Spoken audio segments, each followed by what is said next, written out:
Yeah. Look like something. Century of the self. There we go. This is There is it. a policeman at all of our heads. Ugh. He must be You must be destroyed. Kill him. Kill him.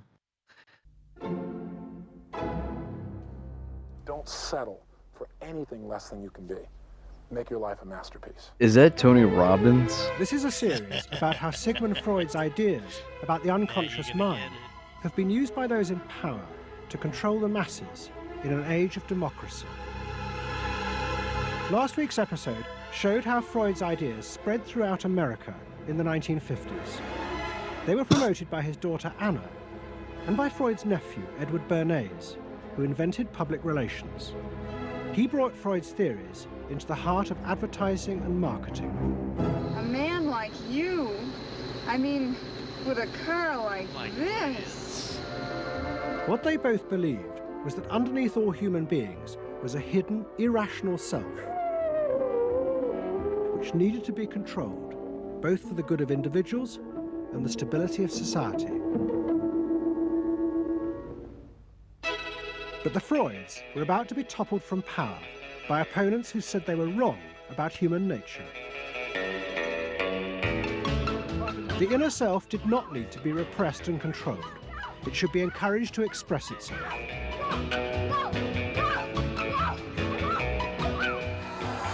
Out of this would come a new type of strong human being and a better society. But what in fact emerged from this revolution was the very opposite. An isolated, vulnerable, and above all greedy self, far more open to manipulation by both business and politics than anything that had gone before. Those in power would now control the self, not by repressing it, but by feeding its infinite desires.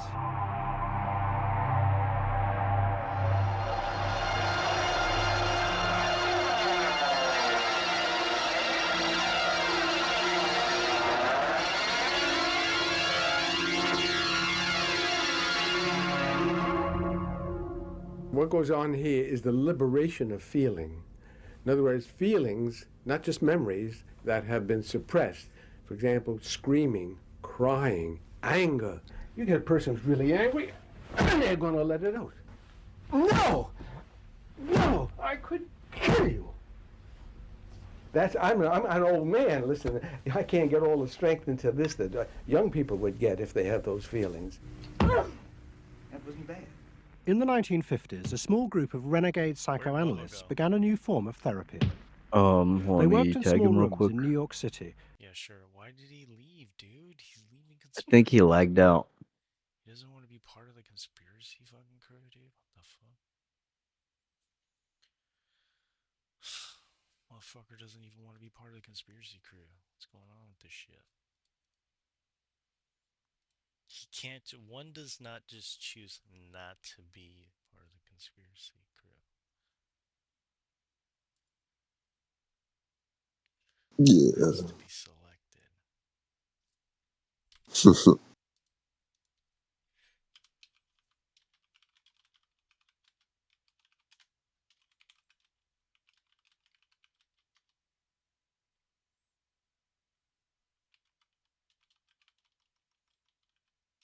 Grudgin, are you watching? Mm-hmm. He has it paused.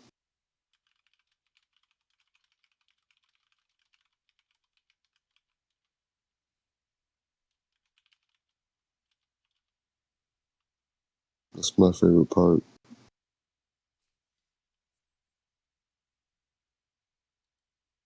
And encourage their patients to express their feelings openly. I want help. I do. I want help. It was a direct attack on the ideas of the Freudian psychoanalysts, who had become rich and powerful, teaching Americans how to control their feelings. In Freud's work, you see, they were afraid of the feelings. They believed that what they wanted was contained people, very proper, doing the right thing and living a proper life. That's what they wanted, but not an intense emotional life. Freud wasn't emotional himself. I mean, he's an intellect, Freud. I was an intellect too, I know, but I'm also more than that now. The leader of this group was a man hated by Freud and his family. He was called Wilhelm Reich. Reich lived an isolated life in a house he had built for himself in remote mountains near the Canadian border. Reich originally had been a devoted disciple of Freud's in Vienna in the 1920s. But he had challenged Freud over the fundamental basis of psychoanalysis. Freud argued that at heart, human beings were still driven by primitive animal instincts. The job of society was to repress and control these dangerous forces. Reich believed the complete opposite. The unconscious forces inside the human mind, he said, were good. It was their repression by society that distorted them. That was what made people dangerous. Reich Do you and agree or Freud disagree? had two fundamentally differing views about what was essential human nature. At its core, Freud saw an uncontrolled, violent, warlike, raging inferno of emotions. Reich said these things are not the way human beings are originally destined to be. They're the result of not permitting the original impulse to express itself. The underlying natural impulse, Reich argued, was the libido, sexual energy. If this were released, then human beings would flourish. But this idea brought him into direct conflict not only with Sigmund Freud, Yeah, Freud but was Freud's so daughter retarded Anna, on that who point. believed that the sexual forces in humans were dangerous if not controlled. My father thought that you should liberate the libido and have freedom. And he developed a theory rather early that neuroses were due to lack of good orgasm, or any orgasm. And that was, Anna Freud, you know, was a virgin. I mean, this is very important because she never had a sexual relation with a man. And here was this man preaching that the way to health was through orgasm. And here was this woman who had been analyzed by her father because she was masturbating. So here's this woman who's opposed to sexuality, really, and here's this man who's preaching sexual freedom.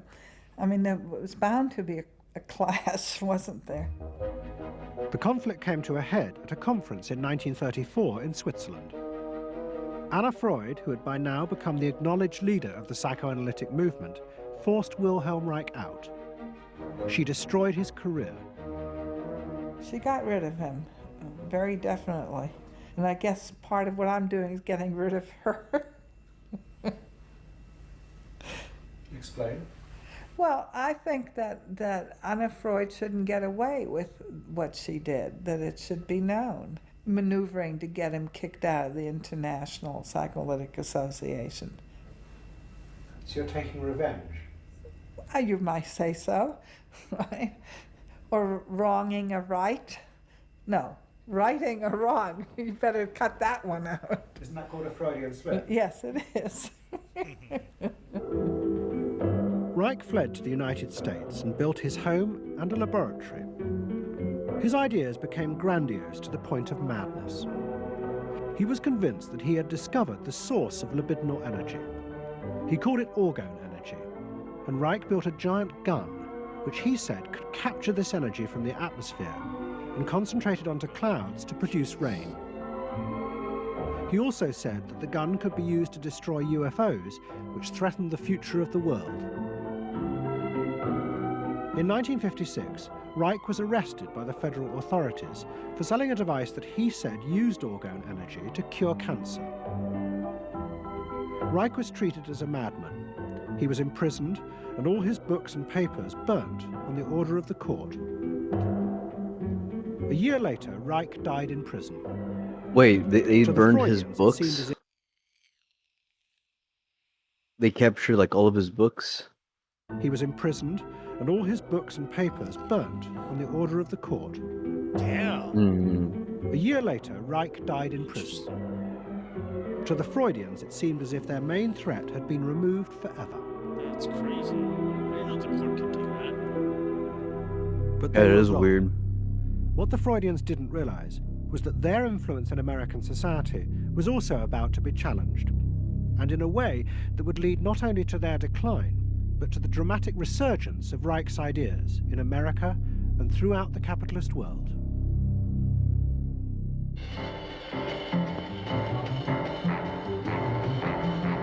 The consumer is king. His whim makes or unmakes manufacturers, wholesalers, and retailers. Whoever wins his confidence wins the game. Whoever loses his confidence is lost.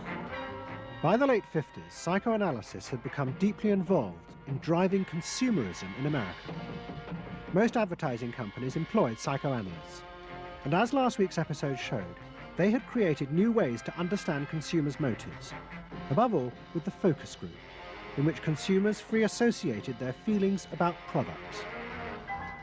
Out of this came new ways to market products by appealing to the hidden unconscious desires of the consumer. Neutral stimulus. Memorability. Sheer deception. Great. Tilt-away steering wheel. Symbolic. A dream thing, the mistress. Something intimate is going on. Like, you guys have watched Mad Men, right? The show Mhm. with... Okay, yeah. This is the part in Mad Men that they don't show you. They just show you the stupid soap opera stuff. But in the early 60s, a new generation emerged who attacked this.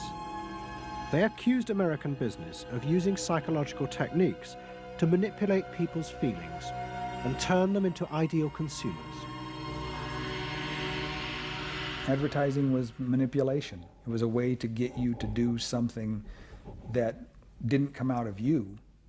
It came out of somebody else. Somebody else said, this year you should be wearing powder pink shirts with matching powder pink buck shoes. And I said, why? That's not who I am. That's who somebody else is. They wanted you to be somebody who would buy their stuff. This whole feeling of being somebody else's tool. I don't want to be that. I don't want to be somebody else's man. I want to be me. In the mid-60s, a protest movement began on America's campuses. One of the students' main targets was corporate America. They accused the corporations of brainwashing the American public. Consumerism was not just a way of making money, it had become the means of keeping the masses docile, while allowing the government to pursue a violent and illegal war in Vietnam. The student's mentor was a famous radical philosopher called Herbert Marcuse. Marcuse had studied psychoanalysis and was a fierce critic of the Freudians. They had, he said, helped to create a world in which people were reduced to expressing their feelings and identities through mass-produced objects. It resulted in what he called one-dimensional man, conformist and repressed. The psychoanalysts had become the corrupt agents of those who ruled America. It was one of the most striking phenomena to see to what extent the ruling power structure could manipulate, manage and control not only the consciousness, but also the subconscious and unconscious of the individuals. And this took place on a psychological basis by the controls and the manipulation of the unconscious primary drives which Freud stipulated. Think about it, dear American people out there. You hear him, Mel? You're all brainwashed, kiddies. You're all brainwashed. That's why you're here. They're saying right now, kill the bum. Look, I look at you in the living room. You know, you're saying, kill me.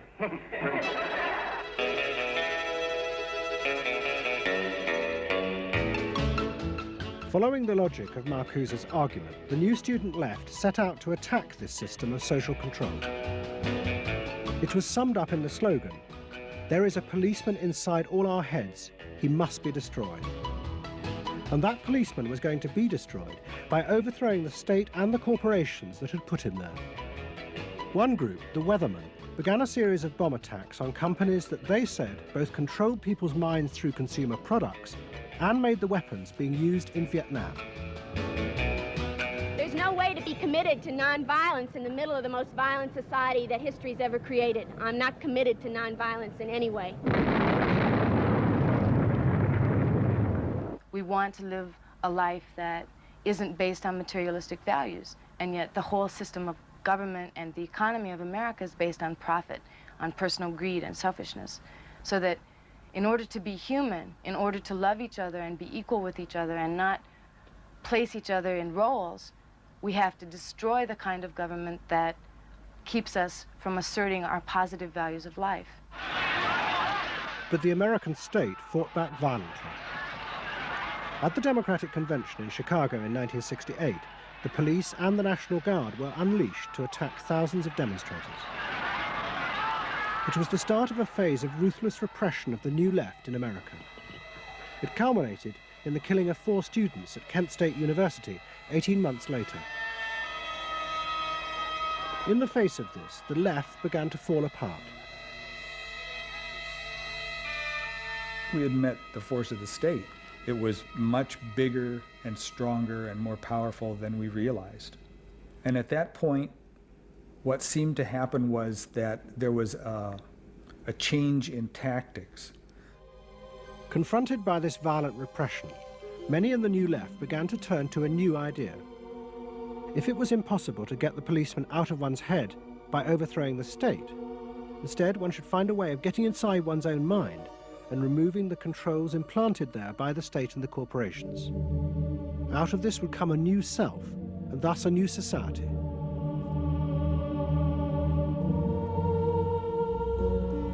People who had been politically active were persuaded that if they could change themselves and be healthy individuals, and if a movement grew up just aimed at people changing themselves, then at some point all that positive change going on, well, you could say quantity would become quality, and there would be a sort of a spontaneous transformation of society. But political activism was not required. It's about making a new you, that if enough people changed the way they were, that the society would change. So the personal became political? Yes, the personal became political. But without changing the personal, you didn't stand a chance of changing the political. Coming up against the state power of the United States was not an option. I mean, they outgunned us. And to produce the new self, they turned to the ideas and techniques of Wilhelm Reich. Since his death, a small group of psychotherapists have been developing techniques based on Reich's ideas. Their aim was to invent ways that would allow individuals to free themselves from the controls implanted in their minds by society. Their center was a tiny old motel on the remote coast of California. It was called the Esalen Institute. The dominant figure at Esalen was a psychoanalyst called Fritz Perls. Perls had been trained by Reich and had developed a form of group encounter in which he pushed individuals to publicly express the feelings inside them that society had said were dangerous and should be repressed. It's a basic fear of that thing inside me, like a little demon in there. It doesn't come out very often. It's really hard to get it out. Now put the thing inside you on that chair and talk to it. Perls used to call this getting on the hot seat in front of a group. If this were the hot seat and you were Perls, and you would guide me into this process of self-enactment, self-revelation, of staying present to all the parts of yourself and noticing it, and then taking ownership of this. As the demon? Yeah. Yes, I can come out. I can come right out of him, and I can push him aside. So that you, say you. I can push you aside. Yeah. Be the demon with each one of us. I can make you all cry. I can make you all feel terrible. Maybe even forever. I can make the mouth, this mouth here, do things and say things. I can almost destroy anyone, each one of you, if I get out. This is so bizarre. There isn't one of you that I would spare. Not even you. How do you feel now? I feel better. I mean, I feel very honest. Yeah. And you notice the increase of power. In other words, taking ownership of who you are and how you act and how you feel, your whole being in the world. In other words, giving you autonomy, owning your freedom. I'm frightening. When I have my power, I am frightening. See, I frighten you with my power. I frighten you with my power. Now, where do you feel your power? In your hands? In your muscles? Where else? Wake up! I want you to do for me, God damn you! Okay. Stop it. You. It was not phony movement. That's what I wanted to do, and I did it. What Pearls and others working at Esalen believed was that they were creating ways that allowed individuals to express their true inner selves. I want them to applaud for me. Out of this, they believed, would come new autonomous beings free of social conditioning. To the left, defeated in the wake of Chicago, it was an enormously attractive idea. These techniques could be used to unleash a new, powerful self, strong enough to overthrow the old order.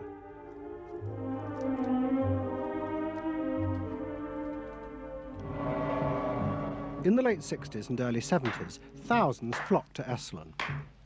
Only a few years before, it had been an obscure fringe institute. Now it became the centre of a national movement for personal transformation, the human potential movement.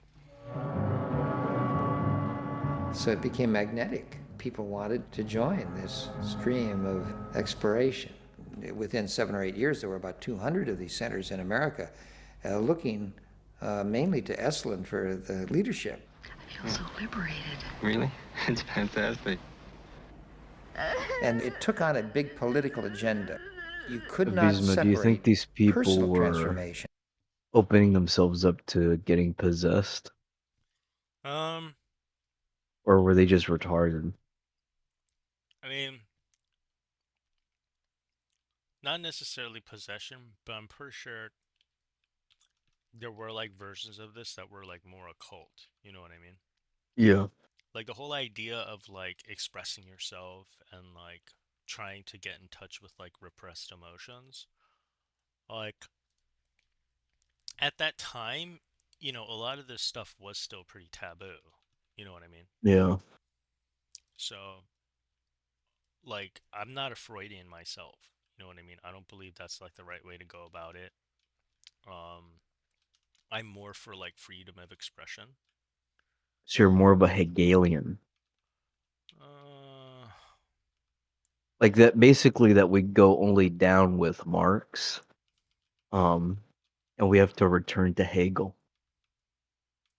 Yeah. I mean, that's a way of putting it too, I guess. Like, but you know, Hegel's really not going to have like a psychology of mind.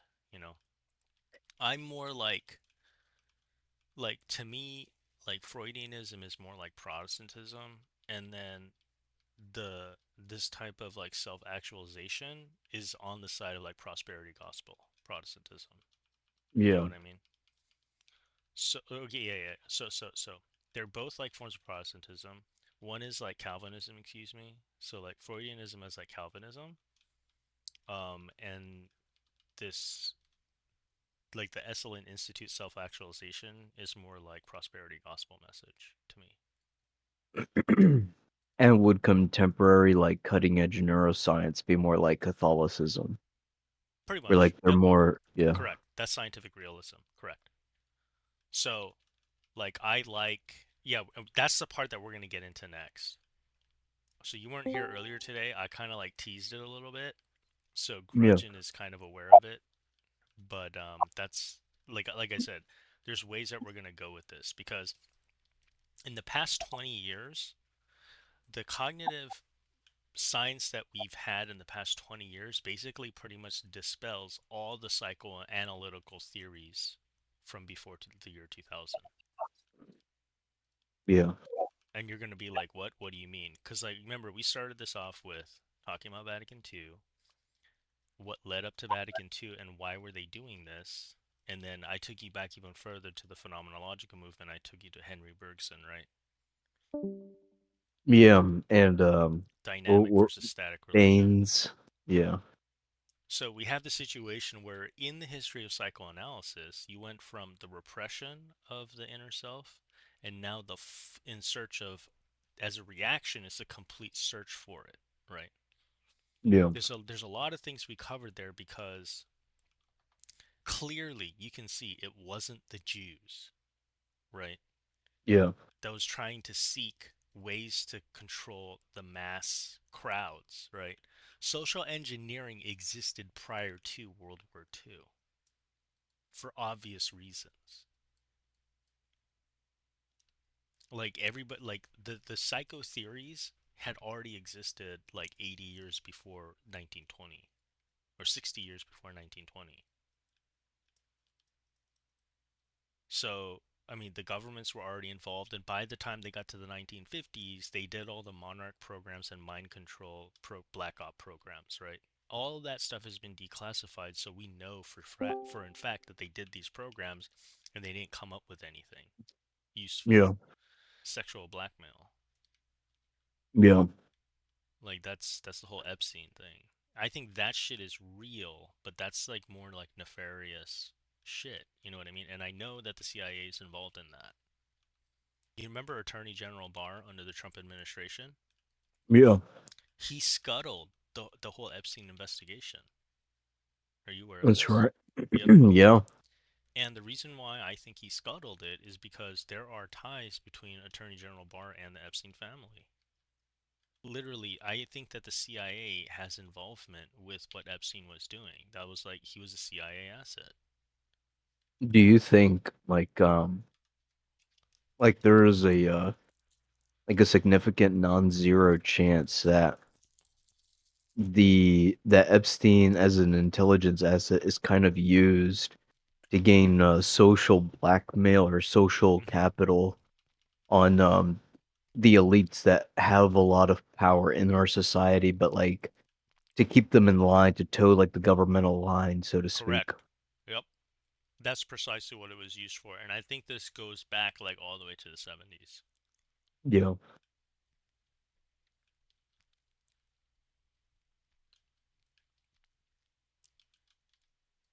From social transformation.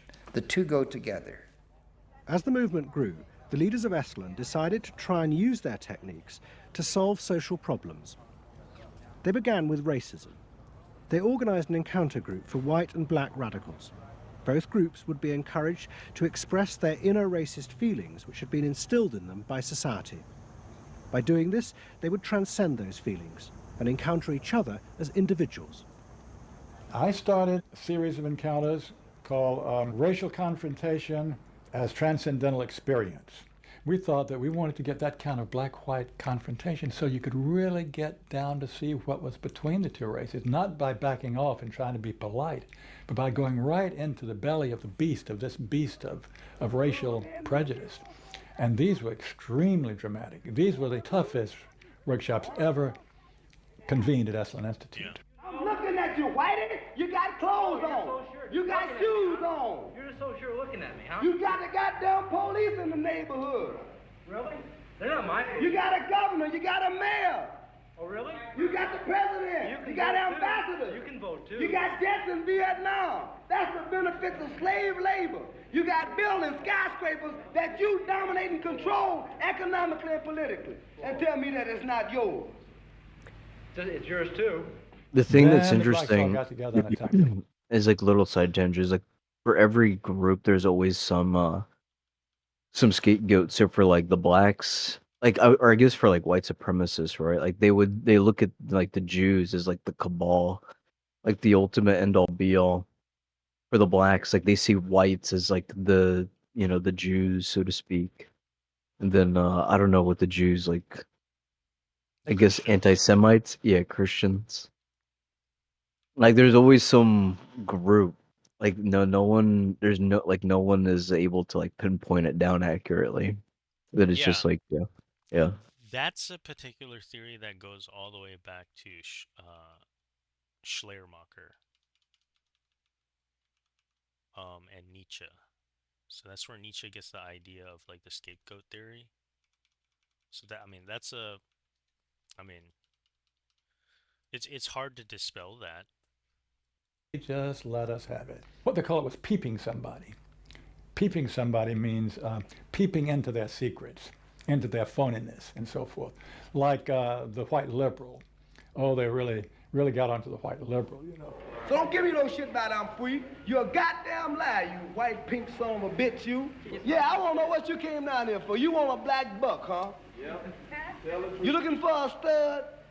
That's all. Huh? Well, what did you come here for? You're sitting there with your legs all gap wide open, showing your drawers. Now, what'd you come here for? The black-white encounter groups were a disaster. The black radicals saw it as an insidious attempt to destroy their power.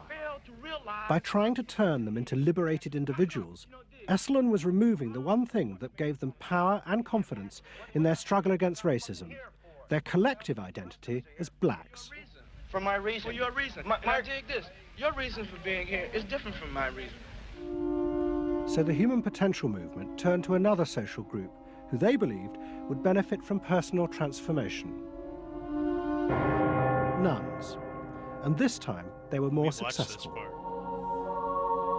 The Convent of the Immaculate Heart in Los Angeles was one of the largest seminaries in America. A group of radical psychotherapists approached the convent. They wanted to try out their techniques for personal liberation on individuals whose identities were defined by a series of external rules which they had deeply internalized. The convent, anxious to appear modern, agreed to the experiment. And we did weekend encounter workshops for several hundred Immaculate Heart nuns. Nuns who were reserved, and they tended to be more reserved than other normal people, were told, don't be so reserved, let it all out. You're a good person. You can afford to be who you really are. You don't need to play the role of a nun. You don't need to keep downcast eyes. And prudence is an oversold virtue. You're trying to assert yourself, trying to find out who you are, who you're becoming. At the same time, you're trying to live a life of dedication, of service, and you're trying to make all these things fit into who you are, and you're just, you know, it's such a turmoil at times that you just blow a gasket and do silly, crazy things, you know. Running around the orchard and stealing oranges and taking Cokes out of the refrigerator and crazy things. I felt like I was being a hypocrite, and I wanted people to respect me for what I was, not for what I was wearing. And so I'm glad for the change. You feel frightened, but you'll go on. Oh, yeah, I'm scared to death, but it's worth it. The experiment began to transform the convent. The nuns voted to discard their habits in favor of ordinary clothes. But the psychotherapists found they had awoken other forces. Solid. One of the things we unleashed was sexual energy. The kind of thing that the church had been very good at restraining was no longer to be restrained. One sister who was a member of the community, she got the idea that she could be freer than she had been before, and she seduced one of her classmates and then seduced the mistress of novices, who was an older woman, very reserved, and her program of freeing this older woman was sexual. She drove her to the store, and when they drove back and drove into the garage, she leaned over and gave her a big kiss on the lips. And thereafter, sister, who had perhaps never been kissed before, was ready for more. The effect of the experiment on the convent was cataclysmic. Man. These people were so Within a year, stupid. 300 nuns, more than half the convent, petitioned the Vatican to be released from their vows. And 6 months later, the convent closed its doors. All that was left was a small group of nuns. But they had become radical lesbian nuns. The rest gave up That's the religious fucking life. crazy. They gave up being nuns. They did, yeah, they became persons. They became persons. By the late 60s, the idea of self-exploration was spreading rapidly in America. Encounter groups became the center of what was seen as a radical alternative culture based on the development of the self. Oh wait, pause it free real of a quick. corrupt capitalist culture. We just want So, I mean, these people are probably dead, but I guess what this movement, I was trying to think of this, like what this movement, this psychoanalysis movement is missing or not understanding. There's a quote, it's something to the effect of like that there are hungers better to deny than to feed. And like that's like the one thing like that they just don't grasp, I Yeah, think. that sounds like stoicism. That's a stoic Yeah. principle. Like, I mean, the reality is that a lot of people, even nowadays in our culture, like our parents' generation, this is what they believe in. Is this why everything went wrong? Now you're kind of getting it. Yeah. The freedom to be ourselves, and that's for love, for experience, positive way of life. We don't say that you're wrong. We just want to be free to be what we want to be, or what we find ourselves to be, as we continue to search ourselves. And it was beginning to have a serious effect on corporate America, because these new selves were not behaving as predictable consumers. The life insurance industry in particular was concerned that fewer and fewer college students were buying life insurance when they left university. They asked Daniel Yankelovich, America's leading market researcher, to investigate. He had studied psychoanalysis. The life insurance business, more than any other business at the time, was built on the Protestant ethic. You only bought life insurance if you were a person who sacrificed for the future. If you lived in the present, you had no need for life insurance. So they had some sense that maybe the sort of core values of the Protestant ethic were being challenged by some of these new values that were beginning to appear. And I was really astonished at what I found. The conventional interpretation, the dominant interpretation, was that it had to do with political radicalism. But, it was clear to us that that was a mask, a cover. The core of it had to do with self-expressiveness. That this preoccupation with the self and the inner self, that was what was so important to people.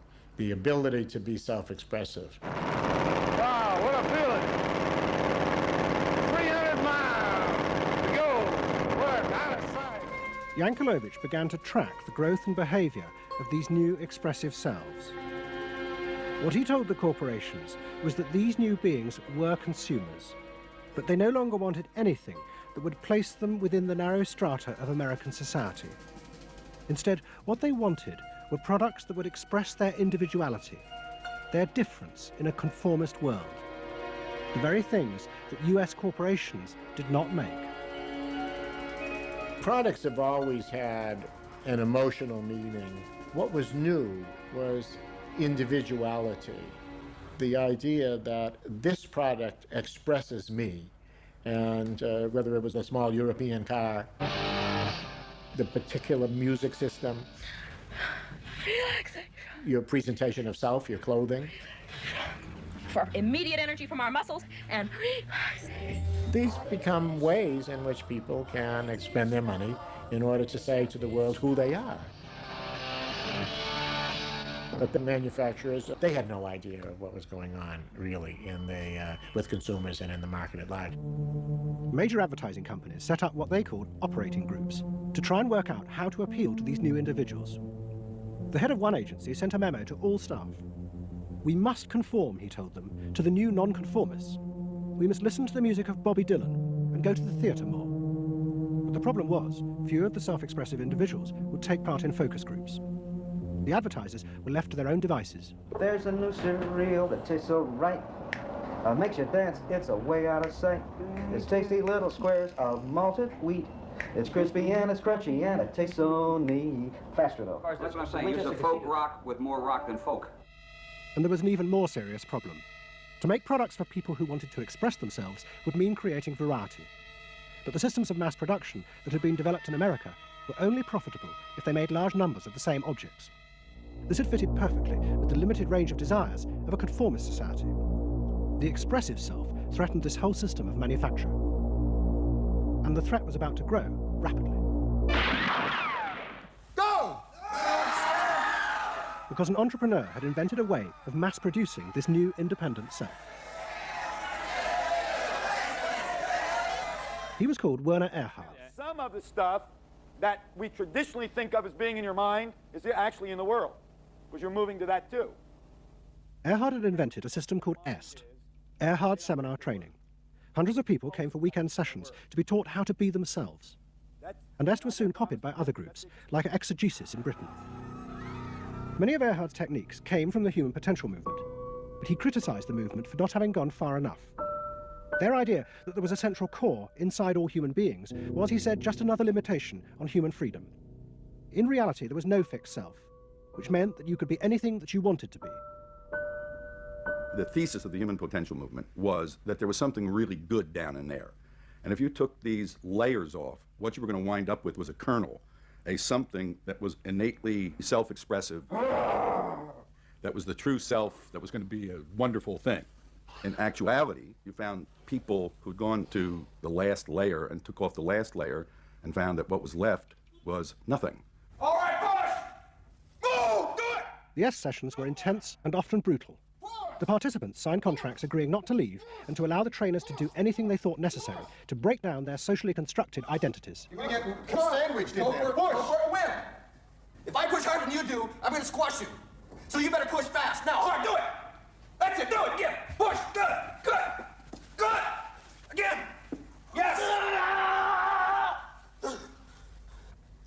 The real point to the EST training was to go down through layer after layer after layer after layer until you got to the last layer and peeled it off, where the recognition was that it's really all meaningless and empty.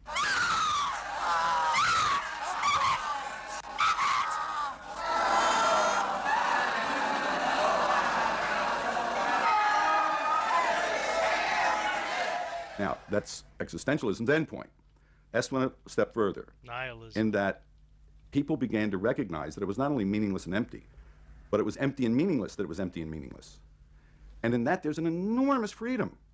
All the constrictions, all of the rules you've placed on yourself are gone. And what you're left with is nothing. And nothing is an extraordinarily powerful place to stand, because it is only from nothing that you can create. And from this nothing, people were able to invent a life, and allowing them to create themselves. Invent themselves. Invent themselves. You can be what you want to be. I want you to start to make that sound, and on that sound, create and people the world the way you want to create it. What Erhard did was to say that only the individual matters, that there is no societal concern, that you living a fulfilled life is all you need be concerned about.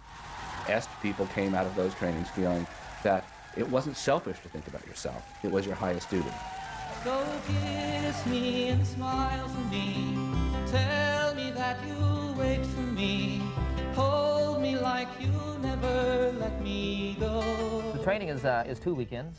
And it was quite an incredible experience in my life. I'll forever be grateful for the experience. I got a great deal out of it. We really want to know who we are. There are things going on. We learn more and more about ourselves all the time. And to really find out what it is that makes us tick and how we are discovering ourselves. EST became hugely successful. Singers, film stars, and hundreds of thousands of ordinary Americans underwent the training in the 1970s. But in the process, the political idea that had begun the movement for personal transformation began to disappear. The original vision had been that through discovering and expressing the self, a new culture would be born, one that would challenge the power of the state. We will not let them separate our culture from our politics. We are a people. We are all together. But what was now emerging was the idea that people could be happy simply within themselves, and that changing society was irrelevant. One of the proponents of this was Jerry Rubin. In 1968, Rubin, as leader of the Yippies, had led the march on Chicago, but now he had undergone EST training. I was willing to die, and I had a martyr complex in a sense. I think we all did. And I've given up that ideal of sacrifice. And I'm not as overwhelmingly moved by injustice as I was. And now we reincarnated ourselves from within. Basically, the politics were lost and totally replaced by this lifestyle and then the desire to become deeper and deeper into the self. By now, a grandiose sense of the self. And my a good friend and one of the original Yippie founders, Jerry Rubin, definitely moved in that direction. And I think he was beginning to buy into the notion that he could be happy and fully self-developed on his own. Socialism in one person. Yes. Was he alone in that trajectory? Although that, of course, is capitalism. That's the whole joke. I think it's funny. I think it's funny because people spend so much of their life being bedeviled by their past and being locked into their past and being limited by their past. And there's an enormous freedom from that, letting people create themselves. Est was only the most vivid and intense expression of an idea that was spreading rapidly through all strata of American society. Books and television programs promoted the idea that one's first duty was to be oneself. And those monitoring this shift were astonished at the speed with which the idea was spreading. In 1970, it was a small percentage of the total population, maybe 3 to 5%. By 1980, it had spread to the vast majority of the public, up to 80%. You asked the question, how do you get self-actualized? You take this day and you say, when I shave every morning, I look in that mirror, I say to myself, I really say this, I say, nobody is going to ruin this day for you, Wayne Dyer, nobody. That this preoccupation with the self and the inner self traveled and spread throughout the society in the 1970s. It helped me to stop living in the past and start building from today and using my experiences in a positive way to be a better person today and tomorrow. But then the problem comes, well, how do you be self-expressive? And it was at this point that American capitalism decided it was going to step in and help these new individuals to express themselves. And in the process, make a lot of money. The first thing they were going to do was to find a way of getting inside their heads, to discover what these new beings wanted in order to be themselves. This came not from Madison Avenue, but from one of the most powerful scientific research institutes in America. Stanford Research Institute in California worked for corporations and government. It had done much of the early work on computers, and was also working for the Department of Defense on what would become the Star Wars project. In 1978, a group of economists and psychologists at SRI decided to find a way to read, measure, and fulfill the desires of these new, unpredictable consumers. The idea was to create a rigorous tool for measuring a whole range of desires, wishes, values that prior to that time had been kind of overlooked. They say in business, you know, what gets measured gets done. We were basically telling manufacturers, if you're really going to satisfy not just the basic needs, but individuated wants, whims, and desires of more highly developed human beings, you're going to have to segment. You're going to have to individuate. To do this, SRI turned for help to those who had begun the liberation of the self. In particular, one of the leaders of the human potential movement, a psychologist called Abraham Maslow. Through observing the work at places like Esalen, Maslow had invented a new system of psychological types. He called it the hierarchy of needs, and it described the different emotional stages that people went through as they liberated their feelings. At the top was self-actualization. This was the point at which individuals became completely self-directed and free of society. The team at SRI thought that Maslow's hierarchy might form the basis for a new way to categorize society, not by social class, but by different psychological desires and drives. To test this, they designed a huge questionnaire with hundreds of questions about how people saw themselves, their inner values. The questions were designed to see whether people fitted into Maslow's categories. We were trying to find out what people really felt like. So we asked these really penetrating questions, and we hired a company that administers surveys, you know, to do them. They said they've never seen anything like it. Usually you have to send out a postcard 6 weeks and then another postcard, and then you got to call the people up, you know, to get the return rates up. We had an 86% return, and they only sent out one postcard. People loved filling out this questionnaire. We got several questionnaires back with a note attached saying, do you have any other questionnaires I could fill out? Because we were asking people to think about things that they had never thought about before, and they liked thinking about them. Like you know? what? Like what they felt inside? Yeah, like what they felt inside. What motivated them? What was their life about? What was important to them? It was sort of like, wow. The answers were then analyzed by computers. Wow. It revealed that there were underlying patterns in the way people felt about themselves, which fitted Maslow's categories. And at the top of the hierarchy were a large and growing group which cut across all social classes. The SRI team called them the inner directeds, These were people who felt they were not defined by their place in society, but by the choices they made themselves. But what SRI discovered was that these people could be defined by the different patterns of behaviour through which they chose to express themselves. Self-expression was not infinite. It fell into identifiable types. And the SRI team invented a new term for it, lifestyles. They had managed to categorise the new individualism. They called their system Values and Lifestyles, VALS for short. At the forefront of this change are 3 new VALS groups we call inner-directed. These are people for whom personal satisfaction is more important than status or money. They tend to be self-expressive, complex, and individualistic. Rob is an I am me. I am me's are searching for new values, breaking away from traditions and inventing their own standards. Rob even invented his own name, Rob Noxious. Jody is an experiential. This is a group seeking inner growth through direct experience. Experientials aren't in one place much. This is the try-anything-once crowd, and all that activity takes goods and services. Their hobbies are hands-on, and their possessions are simple, but not always simply priced. I'm a bookseller. I sell books. I'm a businessman. That doesn't necessarily mean that I believe in capitalism. It just happens to be what I'm doing now. SRI created a simplified questionnaire with just 30 key questions. Anyone who answered them could be immediately fitted into a dozen or so of these new groups. It allowed businesses to identify which groups were buying their products, and from that, how the goods could be marketed, so they became powerful emblems of those groups' inner values and lifestyles. It was the beginning of lifestyle marketing. So it allowed people not just to look at people as demographics, group of age and income and whatever, but to really understand the underlying motivations. I mean, most of marketing was looking at people's actions and trying to figure out what to do. But what we were doing is we were trying to look more into people's underlying values so that we could predict what is their lifestyle, what kind of house do they live in, what kind of car do they drive. So the corporations were then able to sell things to them by understanding them, by having labels, by knowing what these people look like, where they live, what their lifestyles are. If a new product expressed a particular group's values, it would be bought by them. This is what made the values and lifestyle system so powerful, its ability to predict what new products self-actualizers would choose. And this power was about to be demonstrated dramatically. VALS would show it could predict not just the products they would buy, but the politicians they were going to choose to elect. Ladies and gentlemen, the next president of the United States of America, Ronald Reagan! In 1980, Ronald Reagan ran for president. He and his advisors were convinced they could win on a program of a new individualism. It would be an attack on 50 years of government interference in people's lives. I wrote a speech about let the people make the basic decisions, get judges out of the way, get bureaucrats out of the way, get centralized government out of the way. I gave Reagan a choice of several titles for the speech, and the one he picked was let the people rule. Let the people regain rule, regain control over their own destiny away from a remote elite in Washington. I would like to think that the kind of leadership that I would exercise in Washington is not the kind of leadership that I would pretend that I can solve all the problems I've been discussing here, but that together, you and I can.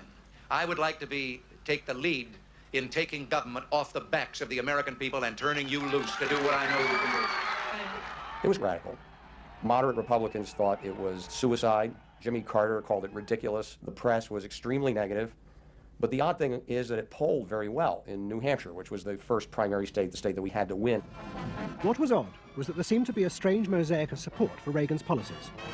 The traditional pollsters could see no coherent pattern across class, age, or gender.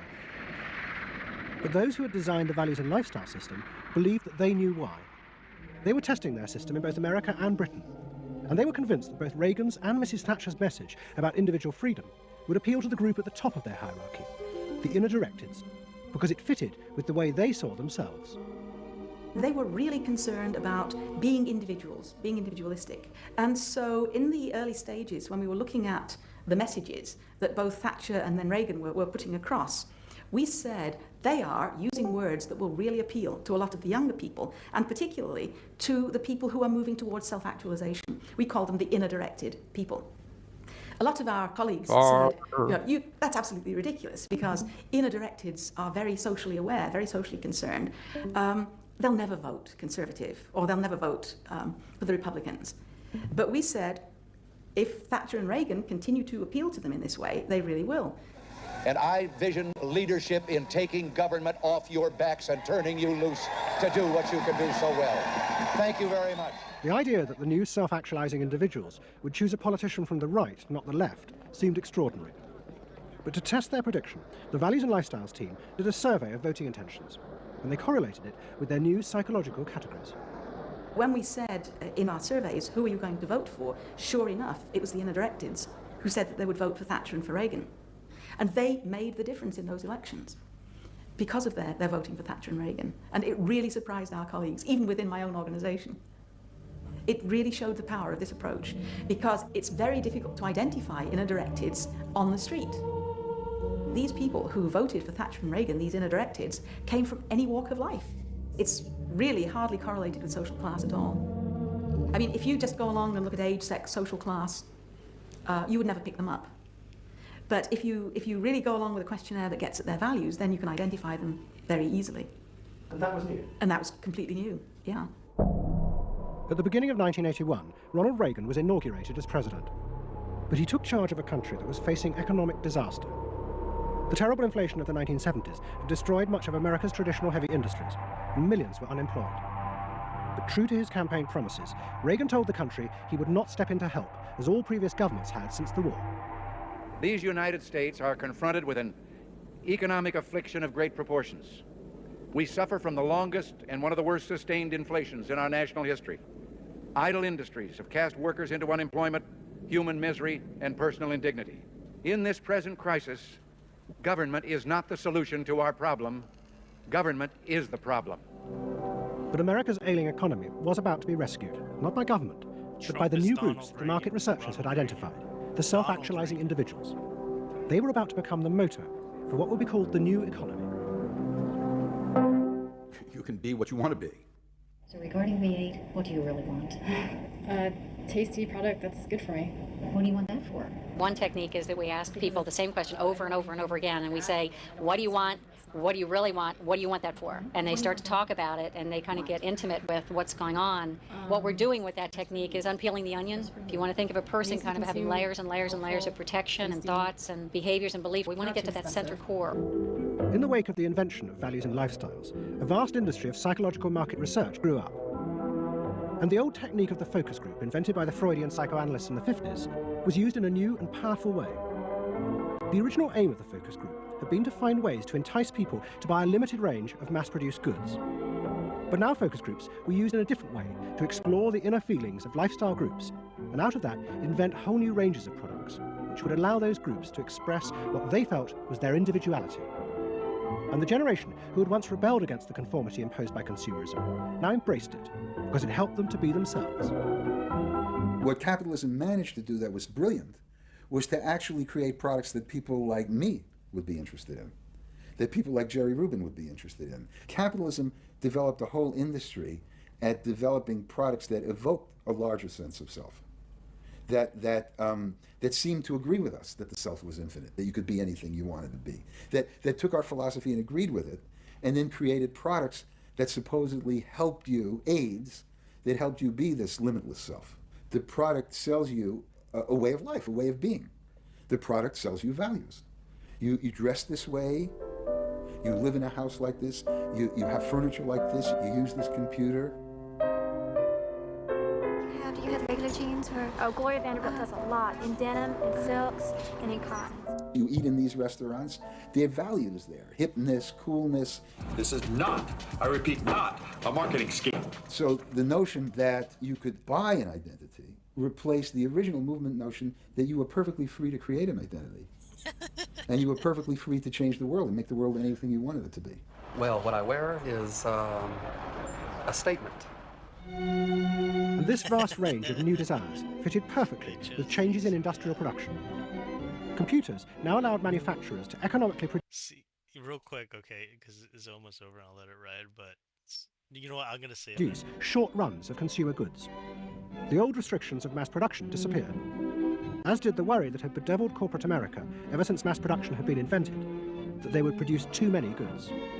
With the new self, consumer desire seemed to have no limit. In the United States, the concern of companies was always that supply would outstrip demand, that we were producing too much and that there was not a market for it. You don't hear that kind of talk anymore because you've gone from a conception of a market of limited needs, and if you fill them, they're filled, to a market of unlimited, ever-changing needs dominated by self-expressiveness that products and services can satisfy in an endless variety of ways, and ways that change all the time. And consequently, economies have unlimited horizons. Out of this explosion of desire came what seemed a never-ending consumer boom that regenerated the American economy. The original idea had been that the liberation of the self would create new kinds of people, free of social constraint. That radical change had happened. But while the new beings felt liberated, they had become increasingly dependent for their identity on business. The corporations had realized that it was in their interests to encourage people to feel that they were unique individuals and then offer them ways to express that individuality. A world in which people felt they were rebelling against conformity was not a threat to business, but its greatest opportunity.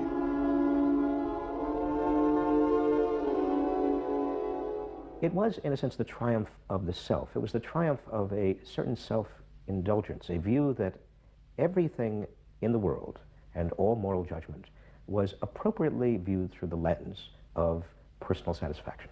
Indeed, the ultimate ending point of that logic is that there is no society. There is only a bunch of individual people making individual choices to promote their own individual well-being.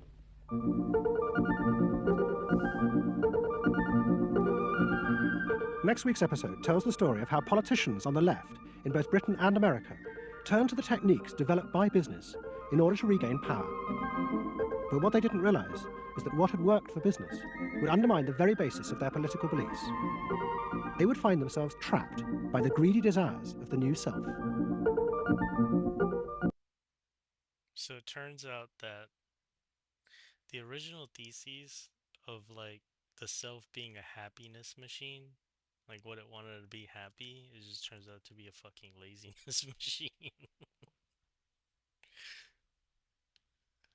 Near and far, are you there?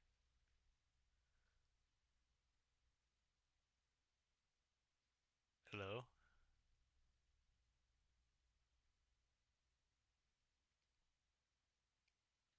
Hello?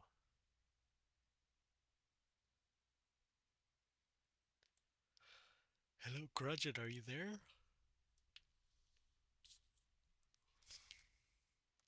What the hell, is anybody there?